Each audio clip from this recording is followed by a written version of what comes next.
The notion that we've lived before is obviously very, very radical. And so part of what I was doing was trying to work out how can we assess the validity of the claims for reincarnation. I don't think we're finding out anything about the paranormal. I don't think we're finding out anything about whether or not we actually live in a previous life. We're finding out a great deal about psychology, about the way in which people can fool us and we can fool ourselves.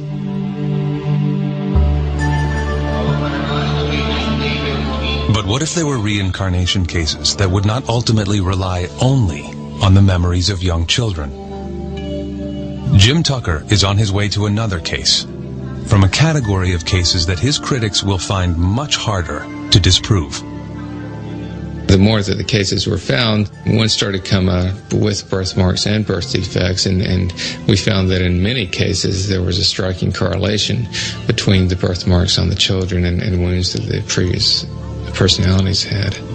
And we've been able to track down autopsy reports or medical records to make sure that in fact there was a match there. For the first time, these birthmarks provide a physically verifiable piece of evidence suggesting reincarnation. We don't have a lot of American cases that have the birthmarks or birth defects along with the memories. We do have some, but it's unusual, so we certainly like to investigate all those that we can.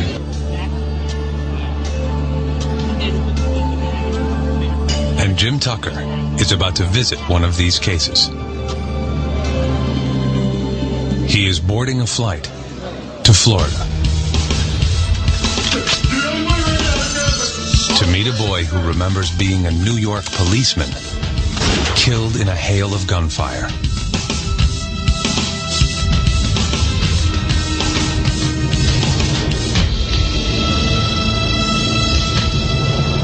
When I was big, I was a police officer.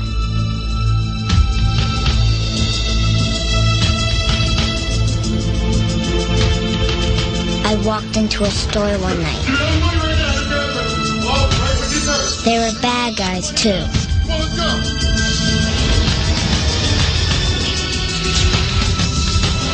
They shot me dead. Give me your money now.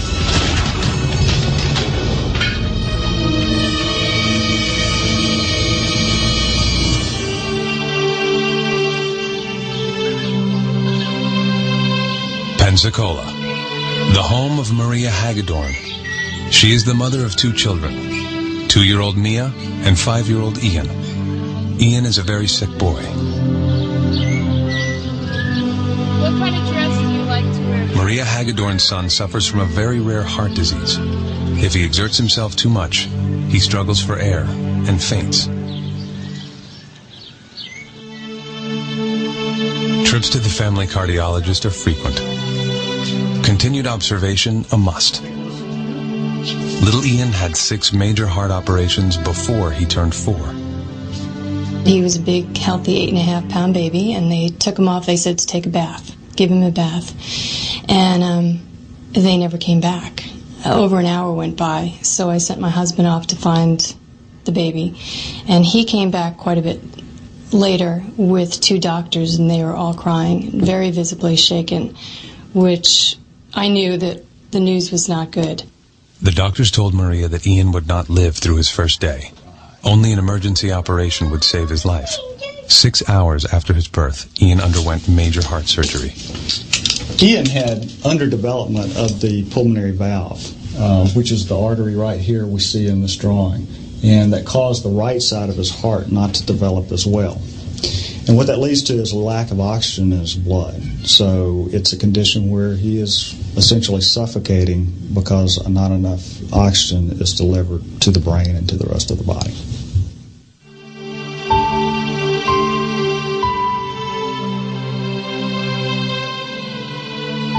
Ian's surgery went well.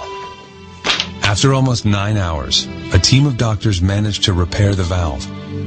But the underdevelopment of the right side of his heart would take time and more operations.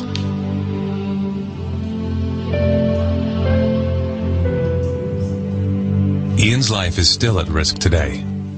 What brings Jim Tucker to this case is an event that took place over a year before Ian was born. My dad was a police officer, and he walked into Radio Shack, and he could tell something was going on. Two guys up at the front desk pulled a machine gun out of their overcoat and pointed it at the manager. And my dad pulled his revolver and said, "Drop your weapons, I'm a police officer." And somebody was shooting him quite immediately after he said that. 12 people get light. Jim Tucker and Maria Hagedorn review her father's autopsy report. Eerily, the cause of death jumps out at anyone reading this report. Maria's father died from a ruptured pulmonary artery caused by a gunshot wound, the same artery that is causing Ian's misery.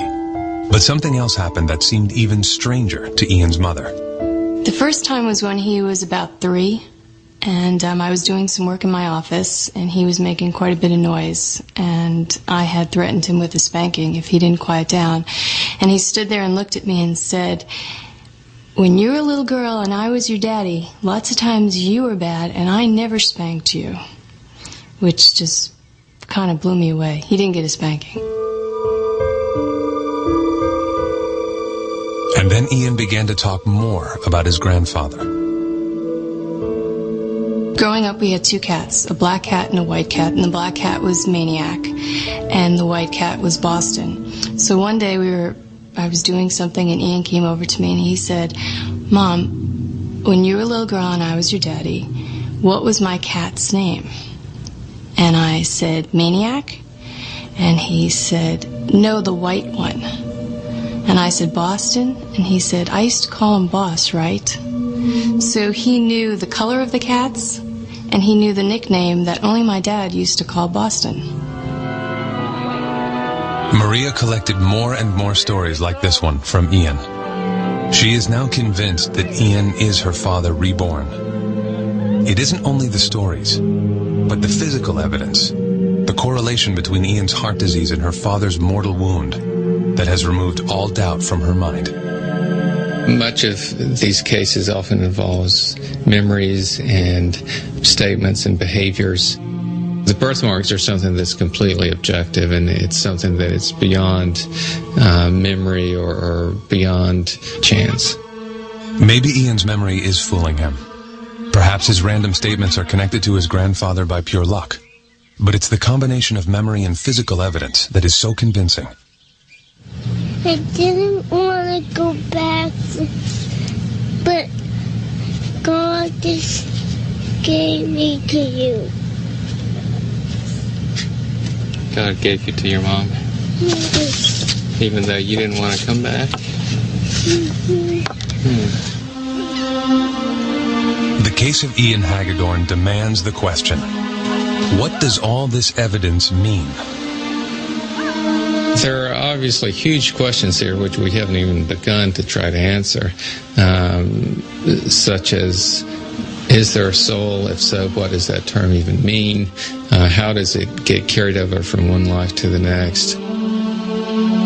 When you look at all these cases, you can certainly focus on the weaknesses if you choose to. But I think there's also enough here so that if you choose, you can step back and say that there may just be something remarkable going on.